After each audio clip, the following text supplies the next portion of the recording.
की आपल्या या सुवर्ण महोत्सवी नारळी कार्यक्रमामध्ये पूजनीय आचार्य श्री पुलकजी महाराजांचं आगमन होणं ही खूप महत्वाची बाब आहे। ज्यांचं समस्त जीवन अत्यंत त्यागमय दैवयोगानं माऊलींच्या समाधी स्थळापासून चालला होता याची कल्पना आम्हाला काल प्राप्त झाली आणि पूजनीय आचार्य श्रीजींना आम्ही विनंती केली गावाच्या वतीनं की त्यांनी माऊलींच्या कार्यक्रमास्थळी यावं। त्यांनी आमंत्रण स्वीकारलं, त्यास्तव त्यांचा सर्वांच्या वतीनं धन्यवाद। जयराम बाबा, जयराम बाबा आहेत बाबा। बाबा इकडे बघा ना, विदा हो गए होंगे।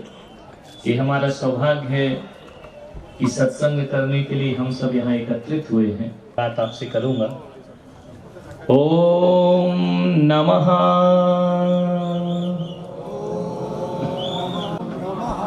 यदर्चा भाविना प्रमुदितमना धर्धरियः स्वामी नयन पथगामी भवतु मे। महावीर स्वामी नयन पथगामी भवतु मे। महावीर स्वामी नयन पथगामी। आचार्य श्री पुलक सागर जी गुरुदेव की जय। आचार्य संघ की जय। अद्भुत नजारा है। मंदिर में भी हमने प्रवचन किए हैं, गिरजाघर में भी प्रवचन किए हैं, गुरुद्वारे में भी प्रवचन किए हैं कि औरंगाबाद से मांगी तुंगी तीर्थ की यात्रा पर हम निकले हुए हैं। जैन मान्यता के अनुसार मांगी तुंगी से भगवान श्री राम को निर्वाण की प्राप्ति हुआ करती है। ऐसे निर्वाण स्थली की वंदना करने के लिए हमारा यहाँ से हम वो है, हमारी साधना सनातन साधना वह है। हम लेते कम हैं और देते ज्यादा हैं। एक व्यक्ति ने पूछा कि आप नग्न क्यों रहते हैं? हमने कहा दुनिया की नग्नता को ढकने के लिए हम नग्न हो जाएं तो कोई आश्चर्य की बात नहीं हुआ करती है। ऐसा लग रहा है कि जैसे किसी सागर से मिलने के लिए नदियां उमड़ उमड़ कर चली आती हैं, घुमड़ घुमड़ कर चली आती हैं। छोटा सा स्थान, ये आस्थाओं का जनसैलाब जो यहाँ उमड़ रहा है, अद्भुत नजारा। यह भारत की पावन पवित्र संस्कृति और परंपरा है। परंपरा से अवगत कराने का प्रयास करिए। हमने सहजता से कहा कि जहाँ सत्संग होता है वहाँ संत नहीं जाएगा तो फिर सच तो ये है, इस दुनिया में इंसानों की जात एक है। कहीं तक जाकर देखो सब है एक। वाहे गुरु एक वृषभेश्वर, राम और रहमान एक है। क्या पर्वत, क्या छोटा सा गांव। एक बात याद रखना, लोग सोचते हैं कि महान स्थान पर बैठने से आदमी महान हो जाता है। एक बात याद बैठ जाता है, वो स्थान महान हो जाया करता है। विचार करना है आपको। श्री कृष्णा जी माऊली जी महाराज जिन्होंने आज इस छोटे से गांव को भारत के नक्शे में ज्योति प्रदान कर दी है, चमचमाता हुआ ये बना दिया है वातावरण। एक बात याद रखना, गांव के नाम से जाने गए तो कोई बहुत बड़ा काम नहीं किया हमने। माता पिता के नाम से जाने गए, कोई बहुत बड़ा काम नहीं किया हमने। अरे काम बड़ा तो तब होता है जब गांव के नाम से नहीं, हमारे नाम से हमारा गांव जाना जाता है, तब हम जीवन में कुछ कर पाते हैं। आज श्री कृष्णा जी माऊली जी महाराज जिनके नाम से गांव जाना जा रहा है, 10-10 किलोमीटर दूर से वहां की सुगंधित वातावरण वहां पर दिखाई दे रहा है। उनके चरित्र का, उनके व्यवहार का, उनके आचरण की खुशबू हवाओं में महक रही है। ध्यान रखिए, आज सशरीर वो से कुछ नहीं होता। किसी जियो और जीने दो का संदेश दिया, जिसके गले में तुलसी की माला डाल दी, वो भगवान का प्यारा हो गया, भगवान का चहेता दुलारा हो जाया करता है। मैंने सुना है, मुझे पता लगा है, वारकरी संप्रदाय के लोग यहाँ पर बैठे हैं जो मांस नहीं खाया करते हैं, जो मद्यपान नहीं किया करते हैं, जो हत्याओं पर विश्वास नहीं रखा करते हैं, जो केवल अपने जीवन में अहिंसा को प्राण समझ करके जिया करते हैं। ऐसे पवित्र लोग जहाँ पर हों, ऐसे पावन लोग जहाँ पर हों, मान्यवर, मैं यदि आज यहाँ पर आया हूँ तो कृष्णा जी, माउली जी महाराज की शत प्रेरणा से हजार दी। संत का काम यही है, क्रूरता को करुणा में बदल दे वो संत हुआ करता है, वो कोयले को सूरज बना दे वो संत हुआ करता है, डाकू को साधु बनाए वो संत हुआ करता है। ध्यान रखना, एक चीज आपसे कहने जा रहा हूं, कोई, मैंने अभी उनका चित्र देखा, मूर्ति देखी, उनके पास कोई तलवार नहीं, उनके पास कोई त्रिशूल नहीं, उनके पास कोई भाला नहीं। जानते हो क्यों नहीं है? महावीर के पास भी कोई भाला नहीं, कोई तलवार नहीं, कोई हथियार अस्त्र शस्त्र नहीं, क्योंकि ये वो महापुरुष थे जो बुराइयों को मारना नहीं चाहते थे। बुराइयों को मारो, एक बुराई मरती है, हजार बुराइयां जाई है। हृदय परिवर्तन की कला सिखाई है, परिवर्तन पर विश्वास रखने वाले ये लोग थे। लोगों का उन्होंने सोचा कि नाव से सड़क पार, नदी पार करना चाहिए। नाव से नदी पार कर रहे हैं, कुछ लड़के संत के पास जाकर नाव में खिलवाड़ करने लगे, इतिहास करने लगे।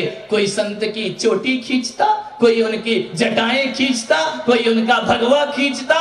संत ने आपका मजाक बनाया, इन सबको मैं मृत्यु दंड देता हूं। संत से कहा आप आदेश करें। संत ने कहा कि नहीं, मैं मृत्यु दंड की बात नहीं करता हूं। तो क्या करें, ये संत का अपमान कर रहा है। संत ने कहा तुम इन्हें मृत्यु दंड दे सकते हो? उस जल देवता ने कहा कि मैं मृत्यु दंड दे सकता हूं। तुम इन्हें मार सकते हो? मैं इन्हें मार सकता हूं। तुम कुछ भी कर सकते हो? जल देवता ने कहा मैं कुछ भी कर सकता हूं। तो संत ने कहा जब तो जीवन का कायाकल्प हो जाएगा। हे जलदेव, इनकी प्रवृत्तियों को बदल दो, इनकी दुष्प्रवृत्तियों को बदल दो, इनका मन बदल दो। जल देवता ने कहा ये काम धरती, ये काम कोई स्वर्ग का देवता नहीं कर सकता है। मैं इन्हें मौत दे सकता हूं, मैं इनका बदला ले सकता हूं। परिवर्तन सबसे बड़ी चीज हुआ करती है।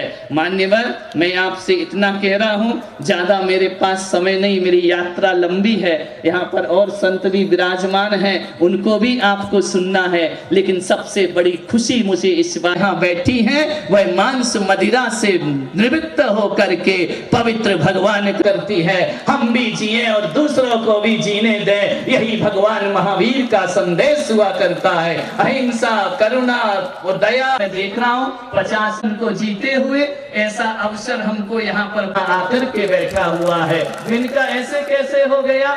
एक बात याद रखना, जब गंगे बढ़ते वो हरिद्वार आती है, ऋषिकेश आती है, बढ़ते बढ़ते वह पतली लकीर कलकत्ते में जाकर गंगा सागर में परिवर्तित हो जाया करती है। वही नजारा यहाँ का दिखाई दे रहा है, एक गंगा सागर जैसा जनसमूह। मान्यवर, मैं इतना ही आपसे निवेदन करना चाहता हूँ कि ऐसा अनासक्त उन्होंने अपना जीवन जिया। मुझे बताया गया एक दिन का विवाह है, उसके बाद जीवन भर को गृहस्थ आश्रम से विरक्त हो जाता है कोई व्यक्ति।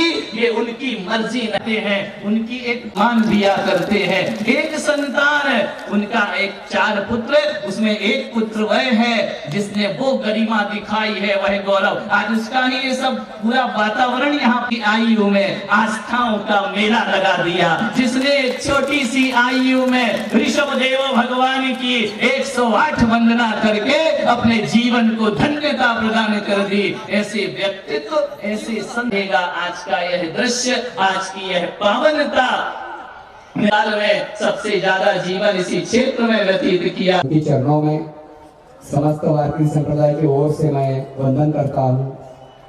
महाराज जी, आपने जो आशीर्वचन दिया, बीते 4 साल पहले जहाँ पे ऋषभगिरी भगवान की प्रतिमा का वहां पे अनावरण हुआ, तो तब मेरे दिल में एक भगवान ने ऐसा ही बीजारोपण किया। जब मैं मांगे तुनी पहुंचा तो भगवान का वो विराट और महाकाय स्वरूप देखकर मैंने भगवान को प्रार्थना और विनती की कि हे प्रभु, आप मेरे गुरु जी का कार्य आशीर्वचन निकला है, आपने आशीर्वाद दिया है, आप मुझे आशीर्वाद दिया, माननीय गुरु जी का कार्य अपार हो, ये आपके चरणों में प्रार्थना करता हूँ। आता पूजनीय महाराजांसह संदीपनी महाराज आचार्य हरिभाऊ जयरामजी बाबा तुकाराम ज्या ज्या गोष्टी केल्या तिथे पोहोचण्यासाठी आम्ही अट्टहास केला. माऊलींच्या कार्याबद्दल स्मरणिका, त्या स्मरणिकेचं अनावरण प्रकाशन पूजनीय पुलक सारकजी महाराजांसह पूजनीय संदीपांजी महाराज, आचार्य हरिभाऊ जयरामजी बाबा तुकारामजी बाबा आणि समस्त संतद्वयी यांच्या साक्षीने त्याचं अनावरण व्हावं यासाठी आजचा क्षण अत्यंत मला अनमोल आणि महत्वाचा वाटतोय. माझ्या बांधवांनो, कृष्णावर्त हे नामकरण का दिलं आपण?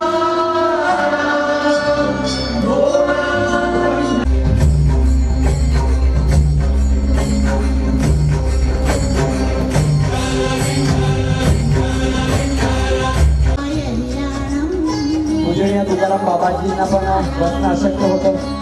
बाबाजी पण इथून आता जाणार आहेत.